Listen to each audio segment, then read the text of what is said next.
오늘 주신 하나님 말씀은 요한계시록 13장 1절에서 10절까지 말씀입니다. 한 절씩 교독하시겠습니다. 내가 보니 바다에서 한 짐승이 나오는데 뿔이 10이요 머리가 7이라. 그 뿔에는 10면류관이 있고 그 머리들에는 참남된 이름들이 있더라. 내가 본 짐승은 표범과 비슷하고 그 발은 곰의 발 같고 그 입은 사자의 입 같은데 용이 자기의 능력과 보좌와 큰 권세를 그에게 주었더라.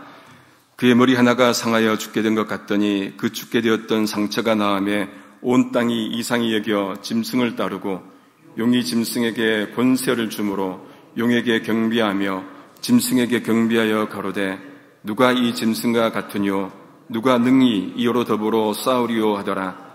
또 짐승이 큰 말과 참남된 말 하는 입을 받고 또 42달 일할 권세를 받으니라.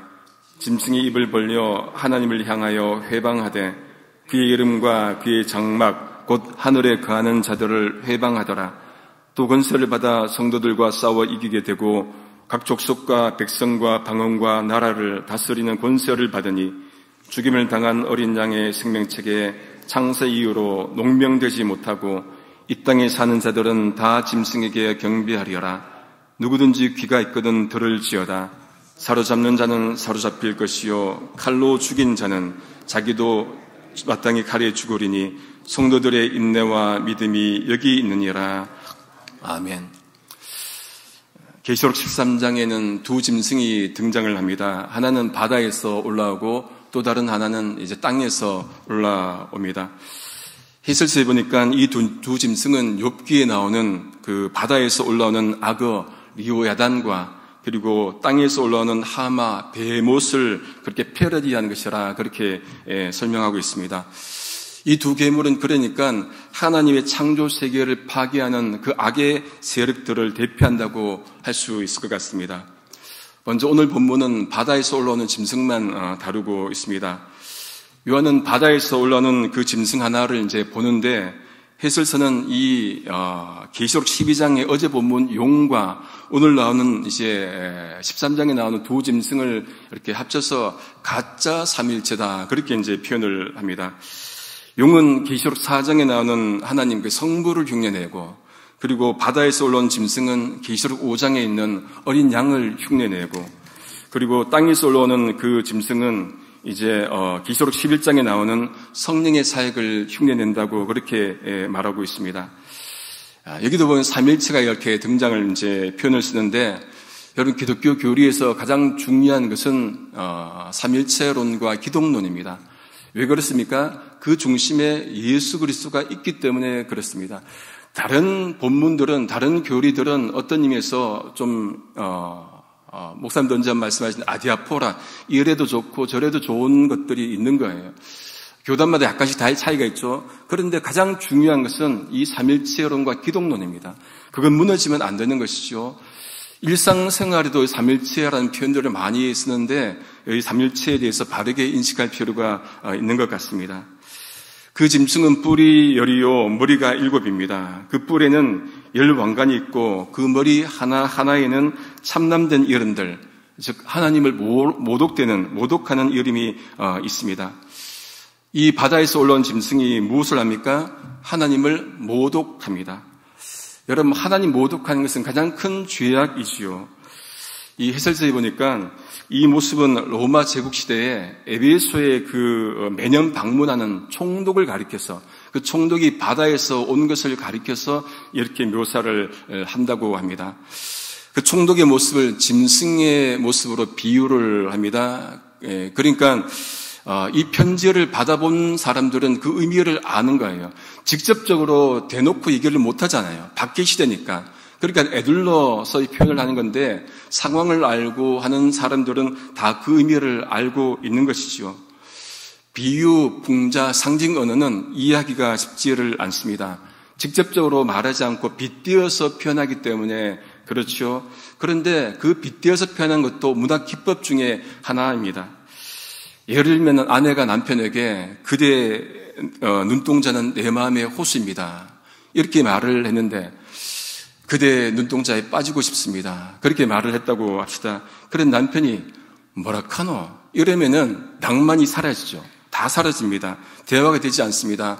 그런 남편을 둔 분들이 계시다면 기도 많이 하셔야 됩니다.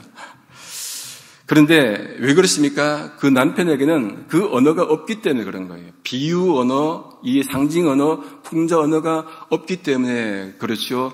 농담 삼아 많이 하잖아요. 조크로 얘기하는데 다큐로 받는다고. 계시록 이야기할 때, 이해할 때 이 상징 언어를 잘 해석하는 것이 필요합니다. 그런데 쉽지는 않습니다. 요한은 바다에서 올라온 짐승이 무엇과 비슷하다고 합니까? 표범과 비슷하고 발은 곰과 같고 입은 사자 입과 같다, 그렇게 말을 합니다. 이 짐승들은 다니엘 7장에 나오는 네 짐승, 사자, 곰, 표범, 그리고 구체적 이름은 나오지 않지만은 무섭고 강하고 쇠로 된 큰 이가 있는 그 짐승의 혼합체 모습으로 보입니다. 다니엘 7장 17절에 이 짐승을 무엇으로 표현하느냐? 세상에 일어날 네 왕으로 표현을 합니다. 그러니까 네 짐승이 하나님의 백성을 박해하는 세상 제국을 의미를 한다는 거예요. 계시록에 나오는 바다 짐승도 하나님을 모독하는 뭡니까? 로마 권력 총독을 의미한다는 것이죠. 용즉 사탄이 이제 짐승에게 무엇을 줍니까? 자기 능력과 보호자와 그리고 큰 권세를 줍니다. 왜 그렇습니까? 짐승을 자기 대리자로 삼기 위해서 그런 거예요. 그러니까 로마 황제 그 총독을 대리자로 삼아서 자기가 경배를 받기 위해서 그렇게 하는 것이죠. 사탄이 짐승에게 권세를 준 이유, 경배받기 위해서 그렇습니다. 구체적으로 나오는 게 그 짐승의 머리 하나가 상하여서 죽게 됩니다. 그런데 그 상처가 났습니다. 온 세상이 이상히 여깁니다. 다른 번역본에 보면은 놀라서 그 짐승을 따라갔다, 그렇게 표현하고 있습니다. 죽게 된 것 같은데 살아납니다. 누구를 흉내냅니까? 예수 그리스도를 흉내내는 거예요. 짐승이 주님을 흉내냅니다. 세상은 무언가 신기한 것을 찾아가요. 마음을 찾습니다. 약간 자기들의 상식에 맞지 않거나 넘어서는 것들을 보면은 막 따라가거나 심지어는 추종하죠. 심지어는 경배합니다. 그럼 바람직한 것이겠습니까? 출애굽 당시에 모세가 하나님의 능력으로 많은 이적을 베풀었죠. 그런 모세만 베풀었습니까? 마술사도 몇 가지는 베풀었죠. 물을 피로 변하게 하고, 또 지팡이를 또 뱀으로 만들고, 또 그리고 개구리도 나오게 하고. 그러면 그 마술사에게도 경배해야 됩니까? 아니죠. 바람직하지 못합니다. 더욱이 용이 그 짐승에게 권세를 주는데, 그랬더니 사람들이 어떻게 합니까? 용도 경배하고 짐승도 경배합니다. 이게 완전 우상 경배죠. 그러면서 이렇게 말합니다. 누가 이 짐승과 같으냐? 누가 능히 이와 더불어 싸우리요? 짐승을 높이고 또 용도 높이고 누가 이렇게 견줄 수 있겠느냐? 그렇게 말을 합니다. 여러분, 경배와 예배는 하나님께만 해야 되죠. 사람도 아니고 사탄도 아니고 짐승도 아니고 그 누구에게도 아니고 오로지 하나님께만 경배해야 됩니다. 신앙생활에서 가장 중요한 것은 그러니 예배이죠. 예배가 가장 중요합니다. 소중한 예배, 하나님께 예배 드려야 됩니다. 이 새벽에 나온 것도 예배 드리기 위해서 나온 것이죠. 다른 어떤 것도 아니고 하나님께 예배 드리기 위해서 나온 것입니다. 다른 것 예배하면 그것이 우상입니다. 예레미야 10장에 보면 이런 말씀이 있습니다. 우상의 도 가르침은 나무뿐이고 또 우상은 거짓이고 그 속에 생기가 없다, 그렇게 말씀합니다. 그 없는 것에, 생기도 없는 것에 경배하는 것은 잘못된 것이라는 거죠. 하박국 2장 18절에서 20절입니다. 새긴 우상은 그 새게 만든 자에게 무엇이 유익하겠느냐? 부어 만든 우상은 거짓 스승이라. 만든 자가 이 말하지 못하는 우상을 의지하니 무엇이 유익하겠느냐? 나무에게 깨라 하며 말하지 못하는 돌들어 일어나라 하는 자에게 화 있을진저. 그것이 교훈을 베풀겠느냐? 보라, 이는 금과 은으로 입힌 것인즉 그 속에는 생기가 도무지 없느니라. 오직 여호와는 그 성전에 계시니 온천하 그 앞에서 잠잠할지니라 하시니라. 여러분, 지금은 우리가 우상을 그렇게 대놓고 섬기진 않아요. 그런데 자기가 만든 우상이 있을 수 있습니다. 돈일 수도 있고 권력일 수도 있고 이런 것들은 잘못된 것이죠. 그 우상 우리가 함부로 섬겨서는 안 될 것입니다. 경배는 오롯이 하나님께만 경배해야 합니다. 예레미야 10장 10절 말씀에 이렇게 말씀합니다. 오직 여호와는 참 하나님이시오 사시는 하나님이시오. 개역개정으로 보시면요, 살아계신 하나님이시오 영원한 왕이시라, 그렇게 분명하게 말씀을 하십니다. 시험하는 사탄에게 예수님께서 어떻게 말씀합니까? 이렇게 말씀합니다. 마태복음 4장 10절에 이 예수께서 말씀하시되 사단아 물러가라, 기록되었을 때 주 너의 하나님께 경배하고 다만 그를 섬겨라. 다만 그를 섬겨라. 무엇입니까? 하나님만 경배하라는 그 얘기겠죠. 그러니 우리는 참 하나님이시오 살아계시고 영원하신 왕 하나님만 경배할 수 있기를 소망합니다. 요한이 그 짐승의 통치 기간을 이제 말을 해주는데 계속 반복적으로 나온 그 기간입니다. 얼마입니까? 42개월. 그 동안 이해할 권세를 이제 짐승이 받게 됩니다. 42개월, 42달, 한때, 두때, 반때, 3년 6개월, 1260일 다 같은 표현입니다. 이 말은 무엇입니까? 그 기간 동안은 힘들지만은 제한되어 있다는 거예요. 그 박해 기간이 한정되어 있다, 그렇게 말을 하는 것입니다. 그 고난과 박해가 영원하지 않다는 것을 말해주는 것이죠. 끝난다는 것을 말씀해 주고 있는 것입니다. 고린도후서 4장 17절 18절 세 번역입니다. 지금 우리가 겪는 일시적인 가벼운 고난은 비교할 수 없을 정도로 영원하고 크나큰 영광을 우리에게 이루어 줍니다. 우리는 보이는 것을 보는 것이 아니라 보이지 않는 것을 바라봅니다. 보이는 것은 잠깐이지만 보이지 않는 것은 영원하기 때문입니다. 지금 고난이 힘들 때가 있죠. 낙심 가운데 있을 때가 있습니다. 그럼에도 불구하고 그 고난은 끝이 난다는 거예요. 영원한 복락, 영원한 행복은 앞에 주어진다는 것이죠. 그러니 지금 힘들더라도 아프더라도 참고 인내하며 지나갈 것을 믿음으로 기다려라는 그 말씀입니다. 주님께서 반드시 회복시켜 주실 것을 믿도록 하는 것이 계시록의 말씀입니다. 그 권세받은 짐승이 하나님을 비방하는데 이렇게 비방합니다. 6절입니다. 짐승이 입을 벌려 하나님을 향하여 비방하되 그의 이름과 그의 장막 곧 하늘에 거하는 자들을 비방하더라. 여러분, 하나님 비방하는 것은 사단이 하는 일입니다. 그 죄가 정말로 어느 것보다도 가볍지 않습니다. 가장 무겁습니다. 여러분, 10계명 중에 3계명이 무엇입니까? 출애굽기 20장 7절 말씀 개역개정입니다. 너는 내 하나님 여호와의 이름을 망령되게 부르지 말라. 하나님의 이름을 망령되게 부르지 말라. 여호와는 그의 이름을 망령되게 부르는 자를 죄없다 하지 아니하리라. 어떤 일이 있더라도 하나님의 이름을 망령되게 함부로 불러서는 안 된다는 것을 말씀합니다. 가장 큰 죄임을 말씀하시는 것이죠. 요한은 이제 8절로 가서 누가 짐승에게 경배하는지에 대해서 말씀해 줍니다. 8절을 제가 한번 세 번역으로 읽어드리겠습니다. 그러므로 땅 위에 사는 사람 가운데서 죽임을 당한 어린 양의 생명책에 창세 때부터 이름이 기록되었지 않은 사람은 모두 그에게 경배할 것입니다. 누가 사탄을 경배한다고 합니까? 창세 때부터 생명책에 기록되지 않은 사람. 반대로 이야기하면 생명책에 기록된 사람은 사탄을 경배하지 않는다는 것이죠. 여러분과 저는 하나님을 경배하고 있습니다. 그러면 어떻게 추측할 수 있습니까? 우리는 어디에? 생명책에 이미 기록되어 있구나. 언제부터요? 창세 전부터. 에베소 1장 4절 5절입니다. 곧 창세 전에 그리스도 안에서 우리를 택하사 우리로 사랑 안에서 그 앞에 거룩하고 흠이 없게 하시려고 그 기쁘신 뜻대로 우리를 예정하사 예수 그리스도로 말미암아 자기의 아들들이 되게 하셨으니.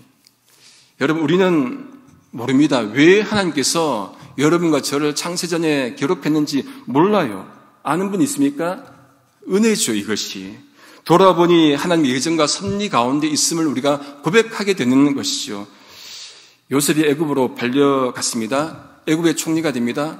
몰라요. 왜 그렇게 했는지 모릅니다. 하나님의 은혜죠. 그가 이렇게 고백을 합니다. 창세기 45장 5절, 7절, 8절입니다.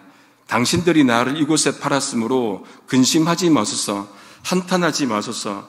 하나님이 생명을 구원하시려고 나를 당신들 앞서 보내셨나이다.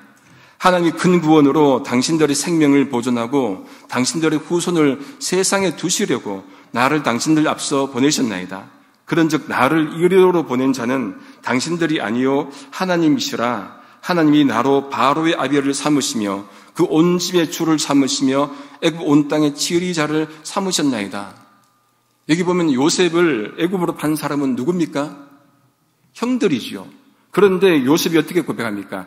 나를 이리로 보낸 자는 당신들이 아니요 하나님이시라. 어느 것이 맞습니까? 둘 다 맞지요. 형들이 요셉을 팔았지만은 하나님이 더 큰 그림을 가지고 더 큰 목적으로 요셉을 애굽으로 보낸 것입니다.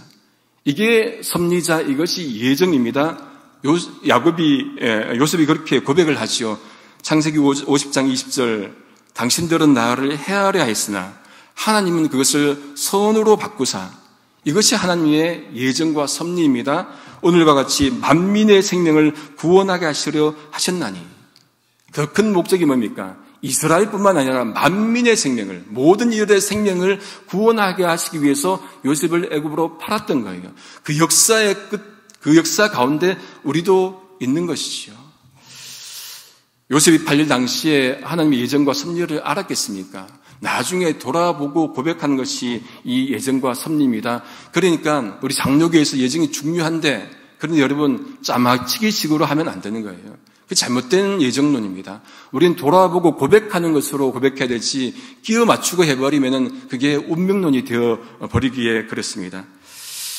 이제 요한은 마지막으로 귀가 있는 자는 들어라 강조하면서 성도들의 인내와 믿음을 고면합니다. 10절 세 번역으로 읽어드리겠습니다. 사로잡혀 가기로 되어 있는 사람이면 사로잡혀 갈 것이요 칼에 맞아서 죽임을 당하기로 되어 있는 사람이면 칼에 맞아서 죽임을 당할 것이다. 여기에 성도들의 인내와 믿음이 필요합니다. 이것은 예레미야 15장 2절과 43장 11절 말씀을 인용한 것입니다. 예레미야 15장 1절 2절을 보시면은 여호와께서 예레미야에게 모세와 사무엘이 내 앞에 있다 할지라도 내가 그들을 쫓아낼 것이다. 그렇게 말씀을 합니다. 아무리 누가 위대한 인물이 있다 하더라도 모세와 사무엘이 여기 있다 하더라도 이스라엘 백성들이 잘못한 것이 있기 때문에 그들을 혼낼 것이다. 징벌할 것이다. 그렇게 말씀을 하면서 이 말씀을 합니다.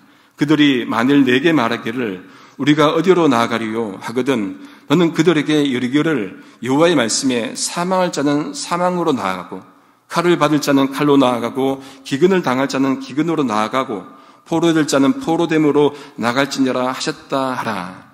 이 말씀은 뭡니까? 하나님의 심판을 피할 수 없다는 것이죠. 잘못하고 하나님 뜻 따르지 않고 또 외면하면은 반드시 증거를 받게 되어 있다는 그 말씀을 하는 것입니다. 그런데 덧붙인 말씀이 뭡니까? 성도에게 필요한 것, 인내와 믿음이 필요하다. 이런 것이 있다 하더라도, 고난이 있다 하더라도 필요한 것은 믿음과 인내라는 그 말씀입니다. 하나님 믿는 믿음, 주 예수를 믿는 믿음이 온 세상 이기네. 찬송했지 않습니까? 그 믿음이 이깁니다. 여러분, 믿음과 인내는 함께 갑니다. 믿음이 있어야 인내할 수 있고, 인내는 믿음을 통해서 이루어지는 것이죠. 그 믿음이, 그 인내가 우리에게 지금의 고난 가운데서도 이기게 하는 그 원동력이 될 수가 있는 것입니다. 말씀을 정리합니다. 사람 사이에도 신뢰가 중요하죠. 더더군다나 하나님과 사람 사이에 신뢰가 더욱이 중요합니다. 온전한 신뢰가 필요합니다. 어제도 이 책을 인용했는데 C.S. 루이스가 쓴 세상의 마지막 밤, 그 책에 보면 이런 표현도 있습니다. 신뢰는 의심의 여지가 있는 곳에서만 성장이 가능합니다. 다시요. 신뢰는 의심의 여지가 있는 곳에서만 성장이 가능합니다. 사랑하는 것은 증거를 넘어 심지어 많은 반대 증거에도 불구하고 상대를 신뢰하는 일을 포함합니다. 여러분, 우리가 이 땅 살아갈 때 질문이 생기면 신뢰하기 쉽지 않습니다. 신정론도 질문이 생기면 하나님을 믿는 것이 쉽지 않아요. 하나님은 전지전능하신데 선하신데 왜 악이 있지? 이런 질문은 답하기가 쉽지 않습니다. 그러면은 하나님을 신뢰하는 것이 쉽지 않아요. 그런데 루이스는 뭐랍니까? 그런 많은 반대 증거가 있음에도 불구하고 믿는 것이 중요하다. 고난이 있다 하더라도 그런 가운데서 믿는 것, 그게 진짜 믿음이겠죠. 좋은 것들만 있는데 믿는 것은 쉽습니다. 그건 아이들도 할 수 있습니다. 그런데 하나님 믿는 것에 반대된 증거들이 있다 하더라도 믿는 것, 그것이 참된 믿음이겠지요. 우리 모두 어떤 형편에 있든지 어떤 고난과 어려움 가운데 있다 하더라도 온전히 하나님을 신뢰할 수 있는 모두 될 수 있기를 성부, 성자, 성령이신 삼위일체 하나님의 이름으로 소망합니다. 기도하시겠습니다. 존귀하신 하나님 감사합니다. 하나님이 없다고 하는 시대에 하나님 믿을 수 있게 하시고 입으로 주님을 고백하며 살아가게 하시니 감사합니다. 어떤 일이 있더라도 우상 만들지 않게 하시고 오로지 천지를 창조하시고 지금도 섭리 가운데 다스리시는 하나님만을 믿으며 살아가도록 인도해 주시옵소서. 또 삶 가운데 고난과 어려움이 있다더라도 은혜를 부어주셔서 인내와 믿음으로 그 고난을 이기며 살아가도록 역사하여 주시옵소서. 오늘도 BBS가 끝나갑니다. 우리 아이들 무엇보다도 하나님 중심, 말씀 중심, 성전 중심으로 살아가도록 인도하여 주시옵시고 수고하신 모든 스텝 가운데 하나님의 위로와 평안들이 있도록 아버지 은혜 내려 주시옵소서. 예수님의 이름으로 기도드립니다. 아멘.